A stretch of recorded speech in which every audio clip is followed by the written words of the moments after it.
Abrégé rapide de contact extraterrestre avec la planète Yaouva, provenant d'un article de contact complet du site contactstellaire.fr. En juin 1987, Michel Desmarquet, français devenu fermier en Australie à Diral, se réveille une nuit et il est guidé hors de chez lui. Il s'élève dans les airs, voit sa maison rétrécir et une distorsion apparaît. Surgit Tao, femme de 3 mètres qui le rassure. Ils entrent dans une dimension parallèle, la même où disparaissent certains dans le triangle des Bermudes. Michel y voit des animaux et hommes de diverses époques. Ce lieu sert de passage au vaisseau pour rester invisible. Tao le mène alors à l'Alatorin, immense sphère bleue en lévitation, son vaisseau. Tao lui révèle qu'il a été choisi pour son honnêteté, contrairement aux journalistes avides de sensationnel, et pour des raisons karmiques. En voyage, Michel visite le vaisseau, rencontre l'équipage et fait halte sur Aremo X3, monde jadis prospère, détruit par une guerre nucléaire 150 ans plus tôt. Mais survivants, mutés par les radiations, sont aidés discrètement depuis l'orbite par Yaouva, qui élimine les animaux mutants et réintroduit faune et flore. Le message est que la Terre risque le même sort si elle n'unit pas progrès technique et élévation spirituelle.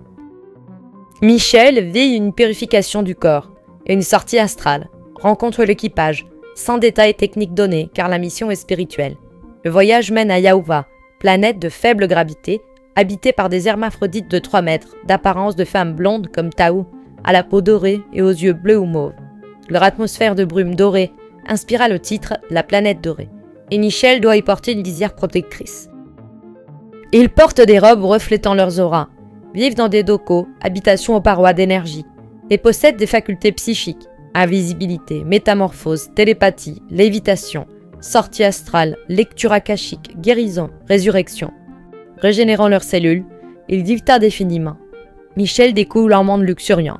Forêt d'arbres de 200 mètres de haut, papillons d'1 mètre, oiseaux majestueux, champs, plages et nature en symbiose sonore. Voyage sur une plateforme volante et teste une ceinture à antigravité, plus pratique pour eux que le vol psychique. Les Yaouvans classent les planètes en 9 niveaux spirituels. La Terre est en catégorie 1, monde de misère, et Yaouva en catégorie 9 avec 2 autres mondes d'une autre galaxie. Reliés à la source créatrice, ils peuvent fusionner leur conscience avec elle et aident les mondes moins évolués en levant les obstacles spirituels. Cachés, ils projettent des illusions indiscernables pour guider les peuples primitifs, parfois se faisant passer pour Dieu. Ils interviennent seulement pour éviter une régression spirituelle, comme durant la Seconde Guerre mondiale où ils aidèrent les Alliés à obtenir l'arme atomique pour empêcher une domination nazie, puis en surveiller l'usage. Et il y a plus d'1 million d'années, des colons de Vakaratini, planète du Centaure détruite par une guerre nucléaire entre races noires et jaunes, s'installèrent sur Terre après avoir évité Mars habitée mais mourante. Un astéroïde détruisit leur civilisation avancée, ramenant l'humanité à la primitivité. Plus tard, Mu et l'Atlantide prospérèrent grâce aux technologies antigravitationnelles. Mu, guidé par Yaouva, érigea des pyramides collectrices d'énergie et régulatrices du climat avant d'être englouti. Un équipage de la planète Ebra, monde supérieur, s'écrasa sur Terre, coincé, et leurs descendants devinrent les Hébreux, oubliant leurs origines. Guidés par Yaouva, se faisant passer pour Dieu Yehovah, ils furent libérés par Moïse, Égyptien incarné d'un monde supérieur, aidé de chants forts de vaisseaux ouvrant la mer des roses. Plus tard, pour contrer la régression causée par Rome, Jésus, aussi incarné d'un monde supérieur mais pas assez puissant, fut remplacé par Arioch de Yaouva, qui prit son apparence, réalisa les miracles, tandis que le véritable Jésus vécut en Asie. Le corps d'Arioch repose sur Yaouva dans un sanctuaire avec 146 autres missionnés extraterrestres. Michel rencontra Arki, d'une planète de catégorie 1, qui décrivit la transformation pacifique de son monde, ravagé par guerres et famines, grâce au refus du contrôle despotique, apportant un message d'espoir pour nous.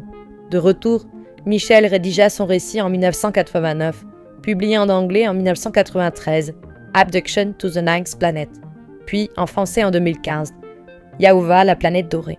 Il donna des conférences en Australie et aux États-Unis, fut interviewé par une télévision japonaise en 2003, puis s'installa au Vietnam, où il mourut en 2018, à 86 ans. Une vidéo résumée plus fournie est disponible sur cette chaîne. Un article complet est aussi à retrouver sur le site contactstellaire.fr. Vous trouverez les liens dans la description attachée.